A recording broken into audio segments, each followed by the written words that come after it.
Mario got this on back again with chapter 4, Against Nature. A ram's head was mounted on the wall by the door, as if to discourage visitors. Obtuse, dead eyes, coarse brown fur with a fringed mane under the throat, a stern mouth faded white with age. The horns, thick and weathered from battle, curved down around his face like a well-earned crown. A gold melody with an insignia of New York hung from his thick neck. "That's Eddie," said Cass. "He keeps watch over the place." I was examining the dead beast and didn't notice the live one coming at my crouch. A big wet nose nuzzled into me. I looked down at a pink and chocolate lab, eager to welcome. "And that's Philly," said Cass. "She's a poor excuse for a guard dog, but she's the sweetest gal in the world." She knelt down and rubbed behind her ears. Straightening it up, she said, "Philly's the only thing that has been keeping me together these days. We rescued her last fall, right around the time Elvis died," I said, unable to keep myself. Cass looked away, focused on petting her pup. "I'm sorry, Duck, and I'm sorry I wasn't there, too." I leaned down next to her, gave Philly a scratch, didn't reply. After a good guilty silence, I said, "So you going to give me the tour?" We stood and Philly bound off and Cass began turning on lamps. Each gave off little, the watches barely enough to read under. She lit half a dozen and the space still seemed to exit as if in eerie half light. I looked around a cluttered living room that felt transported from the 19th century. Dark stains, wainscoted covered the wall and ceiling. Further, deer, bull, owl shared pride of the place with landscaping, painting, and old ornate frames. The furniture looked made more for admiring than sitting, and was arranged around a large stone fireplace. Taking it in, I felt a cool chill to the air, shiver my body seizing in on itself. It has been a warm spring day in the city, might have been cracked 80, but up here in this strange mountain layer of a dead stranger, it felt like winter having released its grip. Cass felt it too. She knelt by the hearth and removed the screen and began crumbling newspaper and tossing it onto a bed of ash. "It's always freezing in here," she said over her shoulders. "Victor liked it that way. Have you ever heard this term, binge?" she asked. I shrugged, felt like I should be helping, took a seat in an uncomfortable cracked leather chair. "It's Danish, pronounced hygge," she said. "Means something like coziness, but more so soft, like sitting by a fire, sipping wine in the winter. That's beige." She glanced around the room. "Guess you could say it was one of Victor's philosophies, one of many." What I thought, how the fuck did this pretension clown seduce Cass? What I said sounds like an interested dude. She nodded, kept her back to me, built the fire with enterprise. When the logs were positioned to her satisfaction, she lit a long match and began touching the flames to each corner of the newspaper. The fire leaped at once. She replaced the screen and admired her work. "That'll warm things up," she said. "Can I get you a drink?" "No whiskeys, I'm afraid, but we had plenty of wine. Red okay?" "Guess so." She left me alone in the shadow living room and went to fetch the glasses and the bottle. I sat back and gazed into the flame. A memory of Cass bleeding on the floor of my apartment shot through the stomach. Beside her, two dark ones killed by each of us. Uranians, one killed by each of us. Pools of blood entangled. Siren came closer. Bad times, and it got worse from there. And now, here was Cass, cured by beige, before her lover plunged to his death. I wonder when I should mention the warning I received from Oliver and his mysterious boss before I boarded the bus. She returned with a bottle of Pennock, uncorked it, and poured us two full glasses. She toasted. Our eyes met. She looked away. "Good to see you again," I said. She settled into a tighter love seat across from me and curled her legs beneath her. We turned our attention to the fire. Didn't speak until we each needed a refill. I topped our glasses, wondering how to begin. He didn't kill himself, she said finally. I didn't reply. Took a gulp out of the almost empty bottle. They already decided he did. He tried it once before years ago, so they think that's all there is to it. One attempt and you'll forgive a suicide waiting for success. What happened before? I asked. It was before I knew him, like 6 years ago. His marriage was a mess, his career too. He said he was depressed and swallowed down a dozen of Ambien one night, chased them down with a bottle of gin and went outside to die in the snow. His ex, the bitch, heard him stumble outside and didn't even get out of bed. She said she thought he was just drunk again, going out to get more wood. Victor said he wanted to go die alone like a resigned dog in the woods, but he didn't make it that far. He collapsed in the road and got lucky. A neighbor, one of the few who keeps his house open through winter, had a lost beagle and was out looking. He found Victor and called 911, and they managed to revive him in time. Did he ever find his hound? I asked. I don't know, Duck.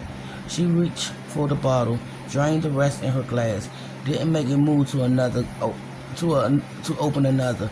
So, I said, I set down my glass on the coffee table with a hard hint. Why are you sure he didn't try it again? Was he saved by the tender whipping of Cassandra Kimball? My cruelty hit harder than expected. She recoiled into the cushion, clutched her glass tight in her hand. For a moment, I thought she would douse my face with wine. The worried sadness in her eyes was replaced in a rush by rage. I remember the way she once made her living. I'm sorry I called you, she said, her voice all cold controlled. She stood threatening above me. She turned towards the fire and flung her glass into the flame. It exploded against the stone. The red splashed down over the log like a burst of blood. Glass fragments showered the hearth. Her arm was shaking, her face flushed and mortal. Get out, she said. Get the fuck out, Duck. I considered my options. I could go off, sulking, say farewell forever to my wounded former partner, or I could weather her storm, apologize, and take whatever she needs to deliver. No choice at all. I'm not going anywhere, Cass. I'm sorry. That was a shitty thing to say. Shitty, she asked. You had no idea. You a stunt drunk. How would you know? You never loved anyone but yourself. Keep quiet, I told myself. Just take it. What the hell was I thinking, calling you of all people, thinking you could help me? What a joke. You'll just bring more pain and violence, more death and darkness. Your fucking speciality. All hurricane pass. Don't fight it. Duck, get out. I'm serious. So am I, Cass. I'm not leaving. I'm sorry. Can we please start over? Her fist paused by her side like a fighter before the bell. She extended her fingers, the end sharp and red, and another memory, Cass slashing a drug dealer across the face with those nails, lathering his face with 5 streaks of blood. I met her eyes, braced for the attack, wanted it. She turned to Philly. The dog was covering by the door with concern. Cass went to her, grabbed a leash from a coat rack. Calm it, girl, she said, hooking it to the collar. Let's get some air. The door slammed shut behind Lab and the mistress. I looked back at the fire and the empty bottle of wine. I seemed to be making a habit of bringing out the fury in women I care for. Must be me. The thoughtless comments, the snide smirks, they seemed so incopious at the time. A bit disrespectful perhaps, but nothing to explode over. One more lesson I never learned. Maybe something I should work on, or maybe I need to stop wasting my energy on damaging attractive women. Christ, I was an asshole. A friend in need gets back in touch, and what did I do? Calluses, taunting, and selfish sulking. Nice strategy. That will get me back into her graces. How many times has she been there for me, sitting and smoking and listening to my shit, never judging? I spilled my demons and worked through my scared past. For ages, I wished for Cass to return that vulnerability, to confess something, any form of weakness. Let me be there for her. Now she had, and what have I done? The tender whipping of Cassandra Kimball. I didn't deserve her friendship. I went in search of another bottle, found a rack of red next to an old saloon piano in the dining room. A ghostly black and white portrait was propped on the thin ledge, above the keys where the sheet music should go. A woman in 1920s flapper garb sat at a piano in the background of a bar. Two well-dressed gentlemen in black suits and a bowler hat sat at the table in the foreground, whiskey at their elbows. All three looked out at the camera with unsmiling expressions. I pulled a bottle from the rack, found an opener on top of the piano, took in the rest of the artifacts around the room as I peeled it and corked it. There were framed boxes print from a century past, dull-rusted knives hung on a hook by French doors. An old musket was mounted above. Victor Wingate appeared to be a man determined to live in a Bourgeois era. I remember his single hook, the story of that 1920 boss of Eddie Finn. I glanced over at the ram's head. This, it seems, was where Cass had found some peace, where she healed herself from the horrors I put her through. I could see it. There was a comfort in the fantasy of living in a century ago. Nothing could be as complicated as the present. I returned the bottle to my seat by the fire, filled up, sat back, looked into the flame. The wine was a mellow bit and not too bad. As someone often more interested in alcohol content than taste, I was less than discerning, but after a few months with Juliet, my palate had grown accustomed to quality. I wondered if there was some weed around to complement it, or better, some nice fat white Vicodin, I don't know. I consider a record sweet for substance, but the fire and the wine were making me drowsy. I placed the bottle between my legs, drank deeply, and stared half-lit at the burning log. The flames swallowed up the wood and turned all to ashes. When the bottle was gone and the fire was no more than a bed of coal, I got up and tossed on a few more logs and sat back and watched it leap.